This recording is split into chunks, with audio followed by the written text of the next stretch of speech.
ஆண்டவராகிய இயேசு கிறிஸ்துவின் கிருபையும் சமாதானமும் உங்கள் அனைவரோடும் கூட என்றென்றைக்கும் இருப்பதாக. நான் உன்னை விட்டு விலகுவதும் இல்லை, உன்னை கைவிடுவதும் இல்லை என்று சொன்ன நமது ஆண்டவராகிய இயேசு கிறிஸ்து நம்முடனே கூட இருந்து என்றென்றும் நம்மை காக்கிறார். சமாதானமாய் இருப்போம். எசேக்கியேல் 28ஆம் அதிகாரம். கர்த்தருடைய நீதி நியாயங்களை பற்றி அவருடைய சுபாவத்தை பற்றி நாம் கற்று வருகிறோம். இந்த வேத பகுதியில் சாத்தானை குறித்து தியானித்து வருகிறோம். அவனுடைய செயல்பாடுகள் என்ன, அவன் எப்படி மனிதனை ஆளுகை செய்ய வருகிறான், ஆவிக்குரிய சட்டம் என்ன என்பதை குறித்து பார்த்து வருகிறோம். அதை தொடர்ந்து தியானிப்போம். நம் எதிரிகளை பற்றி நாம் தெரிந்து வைத்திருப்பது மிகவும் அவசியம். நண்பனை பற்றி தெரியாமல் இருந்தால் கூட தவறில்லை, பெரிதாய் நமக்கு எந்த பாதிப்பும் வராது. ஆனால் நம் எதிரியை துல்லியமாய் கவனித்து வைத்திருக்க வேண்டும். அவனை புரிந்து வைத்திருந்தால் நாம் வெற்றி பெறுவது நிச்சயம். அதே போல சாத்தானை பற்றி தெரிந்து வைத்துக் கொண்டு அவனோடு யுத்தம் செய்து வெற்றி பெற வேண்டும். இது ஆவிக்குரிய யுத்தமாய் இருக்கிறது, மனதளவில் செய்யப்படக்கூடிய யுத்தமாய் இருக்கிறது. அதாவது பாவம் இல்லாமல் பரிசுத்தமாய் வாழ்ந்தால் நாம் வெற்றி பெற்றவர்கள் ஆகிறோம். நாம் பாவம் செய்யும் போது சாத்தான் வெற்றி பெற்றவன் ஆகிறான். நாம் பரிசுத்தமாய் வாழ்வதை குறித்து நாம் தியானித்துக் கொண்டிருக்கிறோம். கவனிப்போம். மனிதனின் பாவங்கள் எப்படி மன்னிக்கப்படுகிறது என்பதை குறித்து இன்னும் சற்று விளக்கமாக நாம் கவனிக்கலாம். நான் பாவம் செய்கிறேன் என்றால் ஒரு மனிதனுடைய பாவம் பல இருக்கிறது. அதாவது ஆவிக்குரிய சட்டம் என்று ஒன்று உண்டு. ஆவிக்குரிய மண்டலத்தில் சட்ட திட்டங்கள் உண்டு. இதற்கு ஆதாரமாக ஆண்டவராகிய இயேசு கிறிஸ்து கெனசரேத் ஊர், அந்த ஊருக்கு செல்லும் போது நடந்த சம்பவங்களை நாம் அறிந்திருக்கிறோம். வேதாகமத்தில் நமக்கு சுவிசேஷ புஸ்தகங்களில் கொடுக்கப்பட்டிருக்கிறது. அந்த வேத பகுதியில் பார்க்கும்போது கர்த்தர் கடலின் மேலே செல்கிறார், கடல் கொந்தளிக்கிறது, கர்த்தர் அதட்டுகிறார், கடல் அமைதியாயிற்று. அதை தாண்டி அவர் செல்லுகிறார், கெனசரேத் ஊரில் இறங்குகிறார். அந்த கப்பலில் இறங்கி படகிலிருந்து இறங்கி போகிறார். அங்கு பிசாசு பிடித்த ஒரு மனிதன் வருகிறான். அவன் கர்த்தரை பார்த்ததும், எங்களை அழிக்கவா வந்தீர், இந்த பன்றி கூட்டத்திற்குள் எங்களை அனுப்பிவிடும் என்று அந்த மனிதன் கத்துகிறான். அந்த மனிதனுக்குள் இருந்த பொல்லாத ஆவிகள் கத்துகின்றன. கர்த்தர் போ என்கிறார். 2000 பன்னிகளுக்குள் ஆவிகள் போய் நிரம்புகிறது. அப்படி என்றால் 2000த்திற்கும் மேற்பட்ட ஆவிகள் அங்கு இருந்திருக்கிறது ஒரு மனிதனுக்குள். எல்லாம் போய் நிரம்பியதும் அந்த பன்றி கூட்டங்கள் அந்த பொல்லாத ஆவிகளை தாங்க முடியாமல் கடலில் மேட்டிலிருந்து கீழே விழுந்து கடலில் விழுந்து மரித்து போயின. 2000 பன்றிகளும் இறந்து போயின. இப்படிப்பட்ட காரியம் நடந்தது. இது நமக்கு ஆவிக்குரிய சட்டத்தை வெளிப்படுத்துகிற சம்பவமாய் இருக்கிறது. கர்த்தர் அதட்டினார், ஆவிகள் வெளியேறின, மிருகங்களுக்குள் நுழைந்தன. மனிதனுக்குள் ஆவிகள் நுழையும் என்பதும் மிருகங்களுக்குள் நுழையும் என்பதும், மிருகங்கள் தாங்க முடியாத போது, பொல்லாத ஆவிகளை தாங்க முடியாத போது மனிதன் தற்கொலை செய்து கொள்கிறான். எந்த உயிரினமும் தற்கொலை செய்து கொள்கிறது. பொல்லாத ஆவிகளில் ஆளுகை அதிகமாகும் போது அப்படிப்பட்ட எண்ணம் வருகிறது என்பதற்கு ஆதாரங்களாக இந்த வேத பகுதி இருக்கிறது. இதை நன்கு கவனித்துக் கொள்வோம். ஆவிக்குரிய சட்டம் என்று உண்டு என்பதை நாம் புரிந்து கொள்ளலாம். யாரும் இல்லை, அப்படியெல்லாம் இல்லை என்று சொல்ல வேண்டியதில்லை. ஆதாரம் இது. அடுத்தது, இந்த ஆவிக்குரிய சட்டத்தின்படி ஒரு மனிதன் பாவம் செய்யும் போது, அதாவது பாவத்தில் பல உண்டு. எது பாவம் என்பதை தான் வேத வசனம் நமக்கு கற்றுத் தருகிறது. 2 கற்பனைகளும் 10 கட்டளைகளும் நியாய பிரமாணங்களும் வேத வசனங்கள் முழுவதும் நமக்கு கற்பிப்பது எது நீதி எது பாவம் என்பதை குறித்துதான் சொல்லுகிறது. அதனால்தான் வேத வசனத்தை தியானிக்க வேண்டும், அதை அறிந்து கொண்டு வாழ வேண்டும் என்று சொல்வது. சரி, பாவம் எது என்று தெரிந்து கொள்ள வேண்டும் என்றால் வேத வசனத்தை முழுமையாய் படிக்க வேண்டும். வேதாகமம் முழுவதையும் படிக்க வேண்டும். அப்பொழுது தெரிந்து கொண்டு பாவம் செய்யாமல் பரிசுத்தமாய் வாழலாம். நாம இதுதான் சரி அதுதான் சரி என்று முடிவு செய்யக்கூடாது. எது பாவம் எது பரிசுத்தம் என்பதை கர்த்தர் சொல்லி இருக்கிறார். அது என்ன என்று தெரிந்து கொண்டுதான் நாம் வாழ வேண்டும். பரிசுத்தத்தை பின்பற்றி வாழ்ந்தால் நன்மையையும், பாவத்தை பின்பற்றி வாழ்ந்தால் தண்டனையையும் பெறுவோம். இதுதான் சட்டம். சரி, ஆவிக்குரிய சட்டம் என்றால் என்ன? கர்த்தருடைய வார்த்தையை மீறுவதே பாவம், மீறுதலை பாவம். இப்படி இருக்கும்போது பொய் பேசுவது பாவம், 10 கட்டளைகளை மீறுவது பாவம், இன்னும் விதவிதமாக பொய் பேசுவது, திருடுவது, ஏமாற்றுவது, இப்படி ஒவ்வொரு காரியங்களும் நமக்கு தெரியும். கலாத்தியர் 5ஆம் அதிகாரத்தில் 17 விதமாக பாவங்களை பிரித்து கொடுக்கப்பட்டிருக்கிறது. மாம்சத்தின் கிரியைகள் என்று 10 கட்டளைகள் சொல்லப்பட்டது போல இன்னும் பல இடங்களில் கர்த்தர் பிலிப்பியர் 4ஆம் அதிகாரத்தில் இருக்கிறது. எது பரிசுத்தம், எது பாவம் என்று வெளிப்படுத்தப்பட்டிருக்கிறது. கலாத்தியர் 5ஆம் அதிகாரத்தில் 17 விதமான பாவ காரியங்கள், மாம்சத்தின் கிரியைகள் என்று சொல்லப்பட்டிருக்கிறது. இதை எது செய்தாலும் பாவம். அதை எது செய்தாலும் பொல்லாத ஆவி அந்த மனிதனுக்குள் நுழைந்து விடும். உதாரணத்திற்கு சிறிய காரியத்தை பார்ப்போம். சிறியதாக நாம் நினைக்கக்கூடிய காரியம் சண்டையிடுவது. சண்டை போடுவது பாவம் என்று கலாத்தியர் 5ஆம் அதிகாரத்தில் சொல்லப்பட்டிருக்கிறது. சண்டைகள், மார்க்க பேதங்கள், பிரிவினைகள் இதெல்லாம் பாவம். களியாட்டுகள் பாவம். களியாட்டுகள் என்றால் பொழுதுபோக்கு காரியங்கள் பாவமானது என்று. இதையெல்லாம் செய்தால் சாத்தான் உள்ளே நுழைவான் என்று பொருள். எப்பொழுது பார்த்தாலும் சினிமா பார்த்து கொண்டே இருப்பது, சீரியல் பார்த்து கொண்டே இருப்பது, கம்ப்யூட்டர் கேம் விளையாடி கொண்டே இருப்பது, செல்போனில் விளையாடுவது, இப்படி சீட்டாட்டம் ஆடுவது, இப்படி எந்த காரியத்தை செய்தாலும் அது பாவமா இருக்கிறது. இதன் மூலம் பொல்லாத ஆவி மனிதனுக்குள் நுழையும். இப்படி ஒரு மனிதன் பாவம் செய்தால் அந்த மனிதனுக்குள் பொல்லாத ஆவி நுழைவதற்கு அனுமதி கிடைக்கிறது. பஸ்ஸில் பயணம் செல்ல டிக்கெட் வாங்குவது போல மனிதன் செய்யும் பாவங்கள் சாத்தானுக்கு கொடுக்கும் டிக்கெட். நீ எனக்குள் வரலாம் என்பதற்கு அனுமதி சீட்டு. இதுதான் உண்மை. சரி, ஒரு மனிதன் ஒரு பாவம் செய்கிறான், 2 பாவம் செய்கிறான், 3 பாவம் செய்கிறான். அவன் செய்யும் பாவங்கள் எது ஏதோ அதற்குரிய ஆவிகள் அந்த மனிதனுக்குள் நுழைந்துவிடும். இப்படி இருக்கும்போது பலவிதமான பல நூற்றுக்கணக்கான ஆயிரக்கணக்கான ஆவிகள் கூட ஒரு மனிதனுக்குள் நுழையும் என்று கெனசரேத் சம்பவத்தில் நாம் தெரிந்து கொள்கிறோம். அதை படிக்கும்போது, ஏனென்றால் அந்த மனிதனுடைய நிலை அப்படி இருந்தது. 2000 ஆவிகளுக்கும் மேற்பட்டிருந்தால் அவனுடைய நிலை என்னவோ அதுதான் மனுஷனுடைய நிலை. இது தெளிவாக நாம் இதை புரிந்து கொள்கிறோம். பாவ மன்னிப்பு என்பது எப்படி வருகிறது? நமக்கு கர்த்தர் இந்த பொல்லாத ஆவிகளிடமிருந்து விடுதலை தருகிறார். எப்படி தருகிறார் என்றால், நாம் ஆண்டவராகிய இயேசு கிறிஸ்துவை நாம் பாவம் செய்திருக்கிறோம், பொல்லாத ஆவிகள் நமக்குள் வந்திருக்கிறது என்று வைத்துக் கொள்வோம். ஏனென்றால் ஆதாம் ஏவாள் பாவம் செய்தார்கள். அவர்களின் பிள்ளைகளாக அதே டிஎன்ஏ, அதே இரத்தத்திலிருந்துதான் நாம் வருகிறோம். நம்முடைய இரத்தத்திலும் பாவ சுபாவங்கள் பிறக்கும் போதே இருந்து விடுகிறது. துர்க்குணங்கள் இருக்கும், அதிகமோ கொஞ்சமோ அவரவருக்கு தக்கதாய் இருக்கும் அந்த டிஎன்ஏவில். அப்படி இருக்கும்போது யாரும் பரிசுத்தவானாய் இருப்பதில்லை. அப்படி பிறந்து வாழும்போது மனம் திரும்பி பரிசுத்தமாக்கப்பட வேண்டும். இயேசு கிறிஸ்துவின் இரத்தத்தை நாம் பெறும்போது அதுதான் ரட்சிப்பு என்று சொல்லுகிறோம். ஆண்டவராகிய இயேசு கிறிஸ்துவின் இரத்தம் நம் மேல் தெளிக்கப்பட்டு நாம் பரிசுத்தமாக்கப்பட்டால் பரிசுத்தமாகிறோம். அது எப்படி? அது எப்படி? கவனிப்போம்.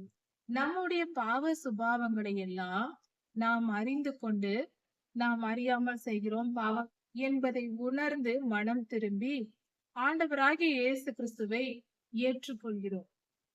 ஆண்டவரே தெய்வம், பிதாவாகிய தேவன் அவருடைய ஒரே பேரான குமாரன் தான் இயேசு கிறிஸ்து என்று விசுவாசித்து அவர் மேல் நம்பிக்கை வைத்து அவருக்கு பிள்ளைகளாக நாம் வாழ விரும்புகிறோம், அவரை முழு மனதோடு தெய்வமாக நாம் ஏற்றுக்கொள்கிறோம் என்று சொல்லும் பொழுது அவர் தம்முடைய இரத்தத்தை நம் மேல் தெளிக்கிறார். ஒரு ராஜாவை ஏற்றுக்கொள்ளும் போது அந்த ராஜ்யத்தில் நாம் இடம்பெறுகிறோம். ஒரு நாட்டிற்கு, ஒரு வெளிநாட்டிற்கு செல்கிறோம் என்றால் அந்த நாட்டின் சட்ட திட்டங்களுக்கு கீழ்ப்படிந்தால்தான் அதற்குள் உள்ளேயே விடுவார்கள். எங்கள் ஊர் சட்டத்தை தான் அங்கு பின்பற்றுவேன் என்றால் யாரும் உள்ளே விட மாட்டார்கள். உங்கள் சட்டத்திற்கு கீழ்ப்படுகிறேன் என்றால் தான் நாம் உள்ளே போக முடியும். அதே போல ஆண்டவராகிய இயேசு கிறிஸ்துவின் ராஜ்யத்தை ஏற்றுக்கொள்கிறோம், ஆண்டவரே நீர்தான் தெய்வம், உம்மை நாங்கள் ஏற்றுக்கொள்கிறோம் என்று சொல்லும் பொழுது அவர் தம்முடைய இரத்தத்தை நம்மேல் தெளிப்பார். ஆண்டவராகிய இயேசு கிறிஸ்துவை விசுவாசிக்கும் போது அவர் இரத்தம் நமக்கு தெளிக்கப்படும் பொழுது நம்முடைய இரத்தம், நம்முடைய பழைய பாவ இரத்தம் மறைந்து அதில் இருக்கிற டிஎன்ஏ கோடிங் மறைந்து இயேசு கிறிஸ்துவின் பரிசுத்த ரத்தம் நமக்குள் செல்ல ஆரம்பிக்க போகிறது. மேல் நமக்குள் அந்த ரத்தம் பரிசுத்த ரத்தமாய் இருக்கிறது. அப்பொழுது நம்முடைய மனம் எதை விரும்புகிறது? பரிசுத்தத்தை விரும்புகிறது. பாவத்தை வெறுத்து விடுவோம். பாவம் செய்து கொண்டிருக்கலாம். அது மாம்சத்தில் கொஞ்சம் கொஞ்சம் இருந்து கொண்டிருக்கும். ஆனால் மனம் பாவம் செய்யக்கூடாது என்ற எண்ணம் மட்டும் நம் மனதில் இருக்கும். அதுதான் ஆண்டவராகிய இயேசு கிறிஸ்துவின் ரத்தம் நமக்குள் இருப்பதற்கான அடையாளம். இப்படி அவர் ரத்தம் நம்மேல் தெளிக்கப்பட்ட போது என்ன நடக்கிறது? ஏன் ரத்தம் தெளிக்கப்பட வேண்டும்? இதை குறித்து சற்று ஆழமாய் கவனி. அதாவது பாவம் செய்தால் சாத்தான் அந்த மனிதனுக்குள் நுழைய அனுமதி கிடைக்கிறது. ஆவிக்குரிய சட்டம். இந்த சட்டத்தை கர்த்தர் மீற மாட்டார். அவர் நீதியின் சூரியன். ஆவிக்குரிய சட்டம் போட்டால் போட்டதுதான். அந்த சட்டம் சட்டம்தான். அப்படி இருக்கும்போது மனிதனை எப்படி காப்பாற்றுவது? எல்லா மனிதனுக்குள்ளும் பாவம் இருக்கிறது. இந்த மனித இனத்தை காப்பாற்ற வேண்டும். அதற்காக அவர் என்ன செய்தார்? தம்முடைய ஒரே பேரான குமாரனை இந்த பூமிக்கு பலியாக அனுப்பி பலியாக்கி ஆண்டவராக இயேசு கிறிஸ்துவை சிலுவை மரணத்திற்கு ஒப்பு கொடுத்து உயிர் தெழும்ப செய்து விட்டார். ரத்தம் சிந்தப்பட்டு விட்டது. இப்பொழுது பரிசுத்த ரத்தம் இருக்கிறது. அந்த இரத்தத்தை கர்த்தர் நம்மேல் தெளிப்பதினால் நாம் மனம் திரும்பி அவரை ஏற்றுக்கொள்ளும் போது அவர் இரத்தம் ஆவிக்குரிய மண்டலத்தில் நம்முடைய ஆவியோடு கலக்கிறது. நம்முடைய இரத்தம் பரிசுத்தமாகிறது. இப்பொழுது நாம் பரிசுத்தமாய் ஆவியின்படி பரிசுத்தமானவர்களாய் மாறிவிடுகிறோம். இயேசு கிறிஸ்துவின் பரிசுத்தம், நமது ஆண்டவராகிய இயேசு கிறிஸ்துவின் பரிசுத்தம் நமக்கு வந்து விடுகிறது. நம் மனமும் பரிசுத்தமாய் வாழ வேண்டும் என்ற விருப்பத்தில் நாம் வாழ்கிறோம். இந்த நிலையில் பொல்லாத ஆவி நம்மை பார்க்கும் பொழுது நமக்குள் பாவம் இருக்காது. அவன் நம்மை பரிசுத்தமாக்குவதற்காக கர்த்தர் அவருடைய சரீரத்தோடு நம்முடைய சரீரத்தை இணைத்து விடுகிறார். கவனிப்போம். ஆண்டவராகிய இயேசு கிறிஸ்து பரிசுத்தமாய் வாழ்ந்தார். எல்லா பொல்லாத ஆவிகளையும் வென்று விட்டார்.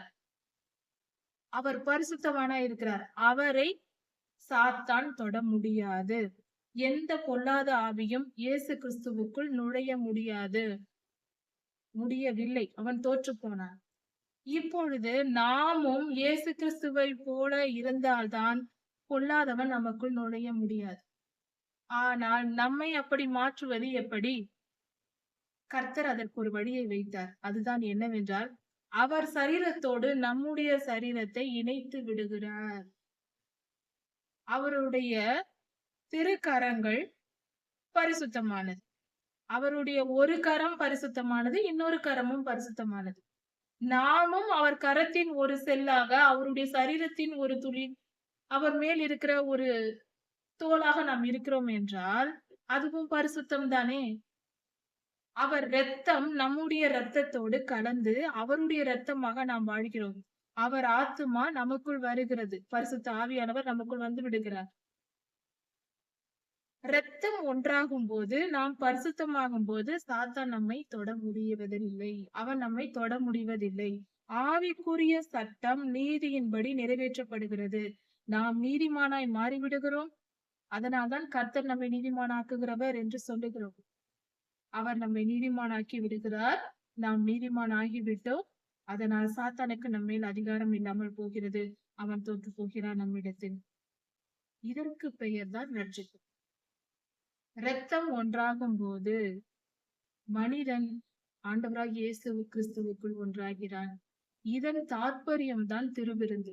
அவருடைய மாம்சத்தையும் அவருடைய இரத்தத்தையும் பூசித்து அவரோடு ஒன்றாகி அவர் சாத்தானை ஜெயித்தார். அந்த வெற்றியின் பங்கை நாம் பெற்றுக்கொள்கிறோம். சரீரம் ஒன்றாகி விட்டது. அதனால் பங்கும் ஒன்றுதான். அவர் வெற்றி நமக்கும் சொந்தமாகிறது. அவருடையதெல்லாம் நமக்கு சொந்தமாகிறது. இதுதான் நீதி. இப்படிதான் ரட்சிப்பு மனிதனுக்கு வருகிறது. அடுத்ததாக இன்னொரு கேள்வி. அதாவது நன்மை தீமை அறியும் கனி தரும் அந்த மரத்தை ஏதேனில் கர்த்தர் வைத்திருக்காமல் இருந்திருக்கலாம். அப்பொழுது மனிதனுக்குள் பாவம் வர வாய்ப்பு இருந்திருக்காது. சாத்தான் ஏதேனுக்குள் வராமல் தடை செய்திருக்கலாம். அப்பொழுதும் மனிதன் பாவம் செய்திருக்காமல் தடுத்திருக்கலாம். அல்லது அந்த பழத்தை சாப்பிட போகும்போதாவது ஏவாள் அம்மாவை கர்த்தர் தடுத்திருக்கலாம். அப்பொழுதும் செய்யவில்லை. ஏன் அங்கு மனிதன் பாவம் செய்வதை கர்த்தர் தடுக்கவில்லை? அவர் சகலத்தையும் அறிந்தவர், மனிதன் பாவம் செய்ய போகிறதை அறிந்தவர். கர்த்தர் ஆதாம் ஐயாவிடம் சொல்லும் பொழுதே, அந்த மரத்தை குறித்து சொல்லும் போதே சொல்லுகிறார், இதை நீ புசிக்காதே என்று சொல்லவில்லை. இதை நீ புசிக்கும் நாளில் சாகவே சாவீர்கள் என்று சொல்லுகிறார். இதை புசிக்கிற நாள் வரும்போது, நீங்கள் என்றைக்கு புசிக்கிறீர்களோ அன்றைக்கு இறந்து போவீர்கள் என்று சொல்லுகிறார். அதே போல அவர்கள் சாப்பிட்ட உடனே அவர்கள் சரீரத்தில் மாற்றம் வருகிறது. மரணம், அவர்கள் மரணிக்க தொடங்குகிறார்கள். வயது, மூப்பு, மரணம் இதெல்லாம் அன்றே தொடங்குகிறது. அன்றே முதுமை வர தொடங்குகிறது. இதற்கு ஒரு காரணம் புரிந்து கொள்வோம். இதற்கும் இந்த காரியத்திற்கும், ஏதேனில் நடந்த இந்த சம்பவத்திற்கும் சாத்தானுக்கும் நெருங்கிய தொடர்பு உண்டு. அவனுடைய தோற்றம் மறைவு வரைக்கும் நாம் தியானித்து விட்டோம் ஏற்கனவே. அவன் கீழே தள்ளப்பட்ட போது கர்த்தருக்கும் அவனுக்கும் வாக்குவாதம் நடந்திருக்கிறது. நன்கு கவனிப்போம். வேதாகமம் முழுவதும் 2 கற்பனைகளில் அடங்கும் என்று கர்த்தர் சொல்லியிருக்கிறார். அதில் முதல் கற்பனை, பிரதானமான கற்பனை, முழு அன்பையும் நாம் கர்த்தரிடத்தில் செலுத்த வேண்டும். முழு இருதயத்தோடு, முழு மனதோடு, முழு ஆத்மாவோடு, முழு பலத்தோடும் என்னிடத்தில் அன்பு கூறுவாயாக என்று சொல்லியிருக்கிறார். கர்த்தர் மனிதரிடம் எதிர்பார்ப்பது முதல் ஆழமான அடிப்படை காரியம் அன்பு. கர்த்தரை நாம் நேசிக்க வேண்டும், அன்பு கூற வேண்டும் என்று இதை மனதில் வைத்துக் கொள்வோம். இதுதான் அடிப்படை காரணம் இந்த ஏதேன் தோட்டத்திற்குள் இந்த மரம் வைப்பதற்கு. அவன் தள்ளப்படும் முன்பாக அவனை கர்த்தர் உயர்ந்த ஸ்தானத்தில் வைத்திருந்தார்.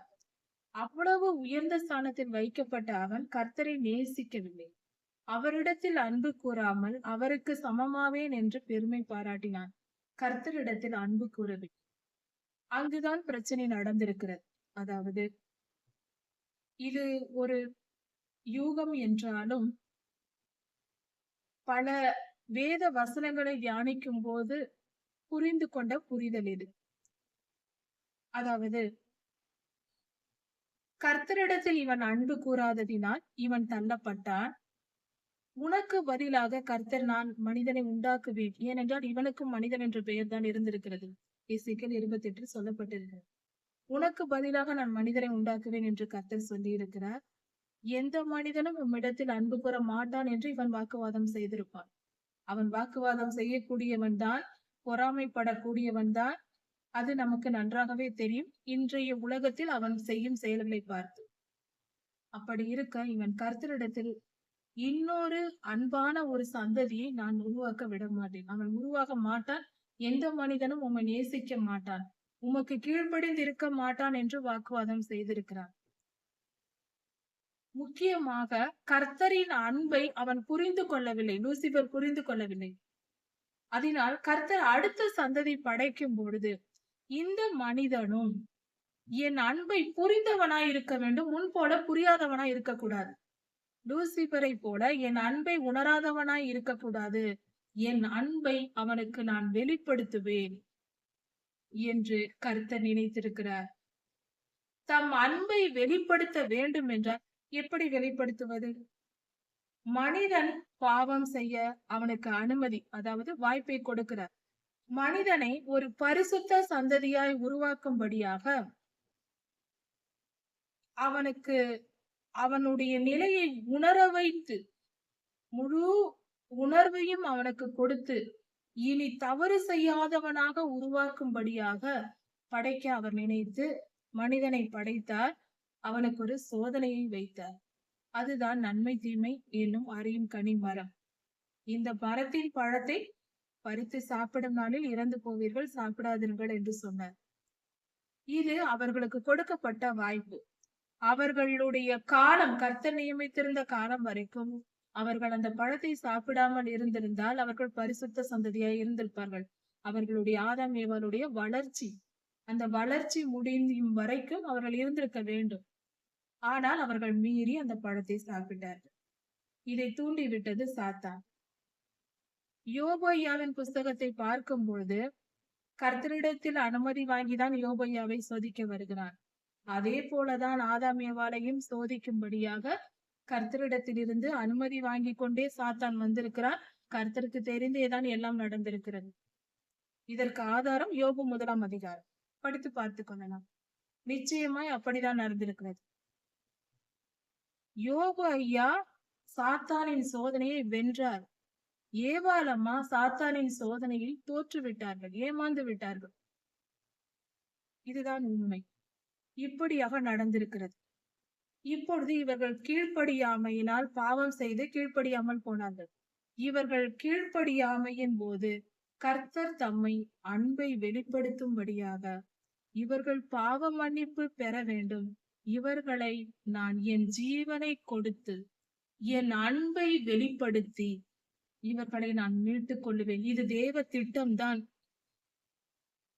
என் அன்பை வெளிப்படுத்தி இவர்கள் உணரும்படி செய்து இன்று நம் வாழ்க்கையில் என்ன நடந்து கொண்டிருக்கிறது என்று கவனித்து பார்ப்போம். ஒவ்வொரு கிறிஸ்தவர்களும், உண்மையான கர்த்தருடைய பிள்ளைகள் அனைவரும் பல பாடுகள் படுகிறோம். பாடு நிரந்தரமா இருக்கிறதா என்று பாருங்கள். எந்த துன்பமா இருந்தாலும் சரி, நிரந்தரமா இருக்காது. ஒவ்வொன்றாய் மாறி மாறி வரும். ஒவ்வொரு துன்பத்திலும் கர்த்தர் நம்மை காப்பாற்றிக் கொண்டே வருவார். அப்பொழுது நம் வாழ்க்கையில் என்ன நடக்கிறது என்று கவனித்து பார்ப்போம் சற்று. ஒவ்வொரு துன்பத்திலிருந்தும் கர்த்தரிடத்திலிருந்து நம் நன்மையை பெற்று விடுதலை ஆகும் போது நம் மனம் என்ன நினைக்கிறது? கர்த்தரின் அன்பை உணர்ந்து கொள்கிறது. நாம் கர்த்தரை நெருங்கி சேர்கிறோம். கர்த்தர் எனக்கு இப்படி அற்புதம் செய்தார், என்னை இப்படி காப்பாற்றினார், இன்றைக்கு காப்பாற்றினார். கர்த்தர் செய்த நன்மை எல்லாம் நான் எப்படி சொல்லுவேன் என்று சொல்லுகிறோம். சொல்ல முடியாத அளவுக்கு நம்மை அவர் அன்பினால் அன்பை வெளிப்படுத்தி காட்டுகிறார். இந்த அனுபவம் எல்லா கிறிஸ்தவர்களுக்கும், உண்மையான கர்த்தருடைய பிள்ளைகளுக்கும் இருக்கிறது. அவர் நோக்கம் அதுதான். அவர் அன்பை நாம் புரிந்து கொள்ள வேண்டும். நாம் பாவம் செய்யும் போது அமைதியாய் இருப்பார். நாம் மனம் திரும்பும் போது ஆற்றி தேற்றி அள்ளி நம்மை காப்பாற்றுவார். ஏனென்றால் நாம் புரிந்து கொள்ள வேண்டும். உண்மையான புரிதல் வேண்டும். ஒரு அடிமையாக கர்த்தர் தம்முடைய பிள்ளைகளை உருவாக்க நினைக்கவில்லை. நான் சொன்னதை நீ கேட்க வேண்டும், இல்லை என்றால் உன்னை கொன்று போடுவேன் என்று அவர் சட்டம் போடுவதில்லை. ஒரு தகப்பன் பிள்ளை உறவுதான் நமக்கு கொடுத்திருக்கிறார். என் பிள்ளைகள் என்னை மனதால் நேசிக்க வேண்டும், என் சட்டதிட்டங்களை ஏற்றுக்கொள்ள வேண்டும், என் நீதி நியாயங்களை பின்பற்ற வேண்டும் என்று எதிர்பார்க்கிறார். முழு மனதோடு ஒரு மணவாளன் தன் மணவாட்டியின் அன்பை எதிர்பார்ப்பது போல கர்த்தர் எதிர்பார்க்கிறார். என் மகள் என்னை நேசிக்க வேண்டும், என்னை முழுமையாய் ஏற்றுக்கொள்ள வேண்டும், என் சட்டதிட்டங்களை கீழ்ப்படிந்து நடக்க வேண்டும். என் சட்டதிட்டங்களுக்கு, என் வசனங்களுக்கு என் பிள்ளை கீழ்ப்படிந்து நடக்க வேண்டும் என்று கர்த்தர் விரும்புகிறார். முழு மனதோடு, கட்டாயத்தின் பேரில் அல்ல. யாரையும் கர்த்தர் கட்டாயப்படுத்த மாட்டார். இதிலிருந்து நாம் புரிந்து கொள்ளலாம். தேவ அன்பு வெளிப்படும்படியாக ஆண்டவராகிய இயேசு கிறிஸ்து இந்த பூமியில் பிறந்து நமக்கு போதித்து பல பாடுகள் பட்டு சிலுவை மரணத்தில் தம்மை தாமே பலியாக ஒப்பு கொடுத்து அவர் இரத்தம் முழுவதும் சிந்தி நமக்காக ஜீவனை தந்து மரித்து அடக்கம் பண்ணப்பட்டு 3ஆம் நாள் உயிர்த்தெழுந்து விட்டார்.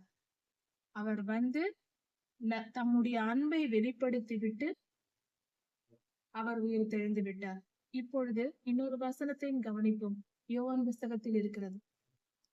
ஒருவன் தன் சிநேகிதனுக்காக தன் ஜீவனை கொடுக்கிற அன்பை காட்டிலும் பெரிதான அன்பு ஒன்றும் இல்லை என்று வேதம் சொல்லுகிறது. மோசே ஐயாவை என்னுடைய சிநேகிதன் என்றும் கர்த்தர் சொல்லியிருக்கிறார். இதிலிருந்து நாம் பார்க்கும்போது மனிதனை அவர் ஒரு சிநேகிதனாக நினைத்து நமக்காக ஜீவன் தந்து தம் அன்பை வெளிப்படுத்தி இயேசு கிறிஸ்துவின், நமது ஆண்டவராகிய இயேசு கிறிஸ்துவின் அன்பை உணர்ந்தவர்களால் எப்படி அதை மறக்க முடியும்? அந்த அன்பை புரிந்து கொள்ளும் காலம்தான் நம் வாழ்நாள். நம்முடைய வாழ்நாளில் அதை புரிந்து கொள்கிறோம். கர்த்தரின் அன்பு எப்படிப்பட்டது என்பது. தவறு செய்கிறோம், தண்டனை வருகிறது, பாவத்திற்கான நியாய தீர்ப்பை பெறுகிறோம். அதை அந்த துன்பத்தில் மாண்டு கர்த்தரை நோக்கி கெஞ்சுகிறோம். அப்பொழுது கர்த்தர் நம்மை காப்பாற்றி அவர் அன்பை வெளிப்படுத்துகிறார். புரிந்து கொள்கிறோம். அவரே தெய்வம். அவர் மிகுந்த அன்புள்ளவர் என்று தெரிந்து கொண்டு நம் வாழ்நாளை முடிக்கிறோம். நித்திய ஜீவனுக்குள் பிரவேசித்து அவரோடு சேர்ந்து வாழப்போகிறோம். அவருக்கான பிள்ளைகள் ஆயத்தமாகினார்கள். அவருடைய சிங்காசனத்தில் அமர, காத்தல் தொழிலை செய்ய லூசிபர் அமர்ந்திருந்த அந்த சிங்காசனத்தில் உட்கார. இப்படி நம்மை உருவாக்கும் வழிதான் இந்த முறைகள். ஏதேனுக்குள் மரம் நன்மை தீமை அறியும் கனியை வைத்தது, கீழ்ப்படியாமைக்குள் நம்மை அடைத்து, தம் அன்பை முழுமையாய் வெளிப்படுத்தி, தம் அன்பை புரிந்த ஜனங்களை, அவரை ஏற்றுக்கொண்டு அவர் அன்பை உணர்ந்தவர்களை பரலோகத்தில் சேர்த்துக் கொள்கிறார். அவரை நேசிக்காதவர்களை கர்த்தர் பொல்லாதவனோடு சேர்த்து அழித்து போடுகிறார். அவன் போகும் இடத்திற்கு அவர்கள் போகிறார்கள். கர்த்தரை நேசிக்கிறவர்களை அவர் தம்மோடு சேர்த்துக் கொள்கிறார். அவர் எதிர்பார்ப்பது மனிதனிடத்தில் அன்பை மட்டும்தான். அன்பு பரிசுத்தமானது, பரிசுத்தம் அன்பானது. பரிசுத்தமான உள்ளத்தில் அன்பு தோன்றும். அன்பானவர்கள் பரிசுத்தமானவர்களாய் இருப்பார்கள். புரிந்து கொள்வோம். கர்த்தர் நம்மிடம் எதிர்பார்ப்பது அன்பை. இதன் தொடர்ச்சியை நாம் அடுத்த செய்தியில் பார்க்கலாம். கர்த்தர் உங்களை ஆசீர்வதிப்பாராக. ஆண்டவராகிய இயேசு கிறிஸ்து சீக்கிரமாய் வரப்போகிறார். அவருடைய வருகைக்கு நாம் ஆயத்தப்படுவோம். அவரோடு சேர்ந்திருக்க. மாரநாதா.